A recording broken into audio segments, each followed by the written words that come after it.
Hello, Humus Heritage family. Welcome back to the channel where we dig deep into the secrets of creating that beautiful black gold we all dream about. If you're here today, chances are your compost pile isn't behaving quite the way you expected. Maybe it smells like something died in there, or perhaps it's been sitting stubbornly unchanged for months while you wait for that magical transformation. Here's the truth that nobody talks about enough. Most composting failures aren't your fault.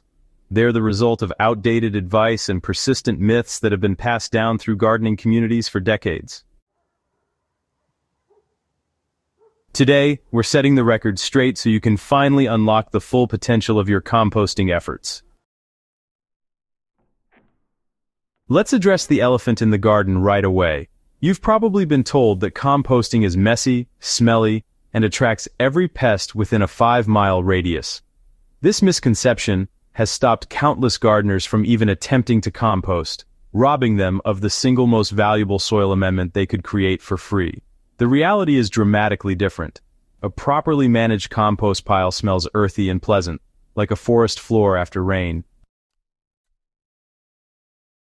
That's the smell of decomposition happening exactly as nature intended. When your pile stinks of ammonia or, rotting garbage, it's not because composting is inherently gross. It's actually a sign that your pile lacks proper aeration or has too much nitrogen-rich material without enough carbon to balance it out. The solution is simple. Just add more brown materials like dried leaves or shredded cardboard. Turn your pile to introduce oxygen and watch how quickly that smell transforms into something you'd actually want to inhale. The too much work myth is equally damaging and, honestly, equally false.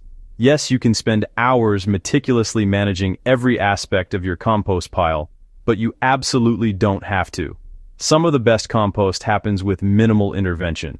Cold composting, where you simply add materials and let time do its magic, requires almost no effort beyond, say, the occasional moisture check. Even hot composting, which does demand more attention, only needs turning every week or two.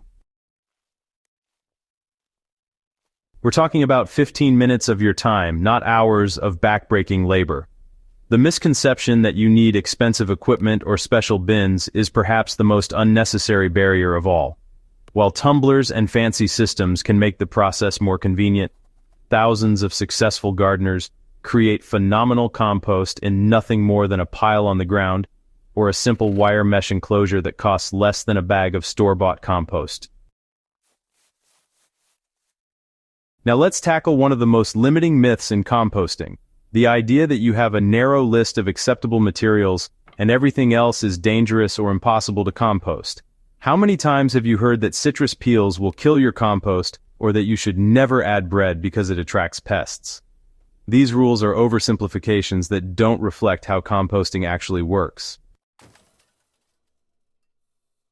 Citrus peels don't destroy your compost pile.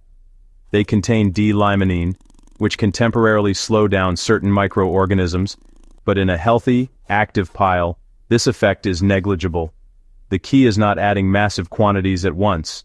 Chop them up, mix them throughout your pile, and they'll break down beautifully, adding valuable nutrients to your finished product. The bread and cooked food controversy deserves similar scrutiny. Yes, these materials can attract animals if left exposed on top of your pile, but buried 6 inches deep under a layer of browns, they become virtually undetectable to pests while adding valuable nitrogen and organic matter.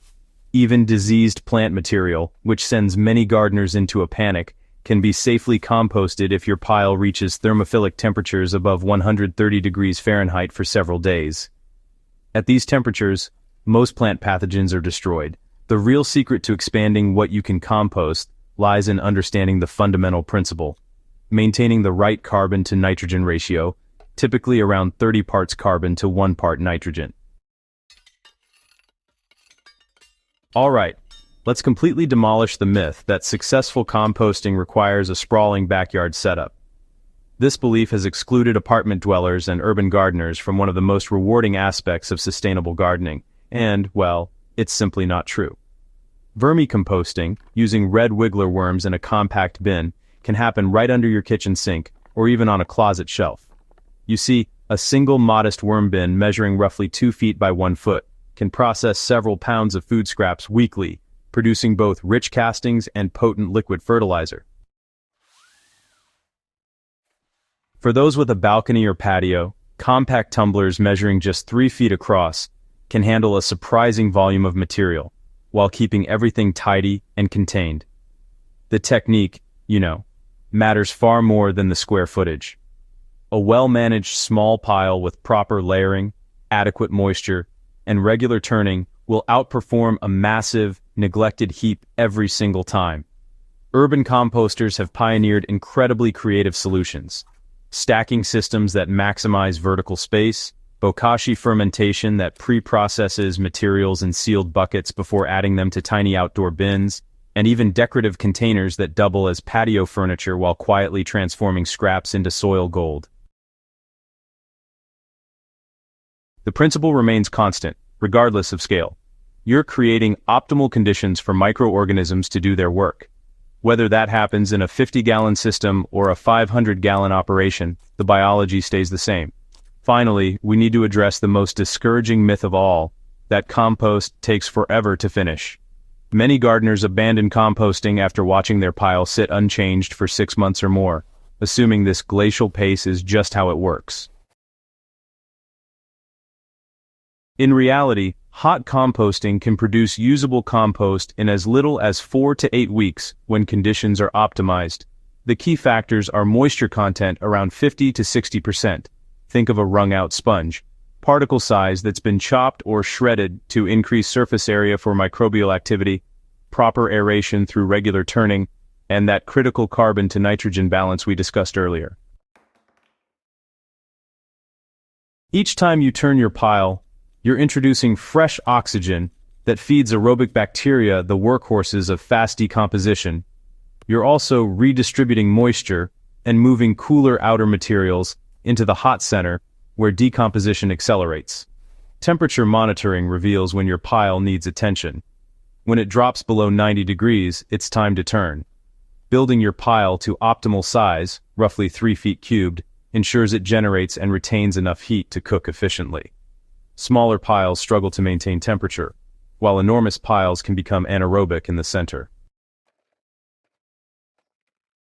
When you see that dark, crumbly, earth-smelling finished compost rich with beneficial microorganisms and plant-available nutrients, you'll understand why taking time to debunk these myths and implement proper techniques transforms not just your compost pile but your entire garden's health and productivity. If this guide has opened your eyes to new composting possibilities, don't keep it to yourself. Subscribe to the Humus Heritage channel for more myth-busting gardening wisdom, and share this video with fellow gardeners who deserve to know the truth about creating their own black gold. Your future garden is waiting for the boost that only properly made compost can provide.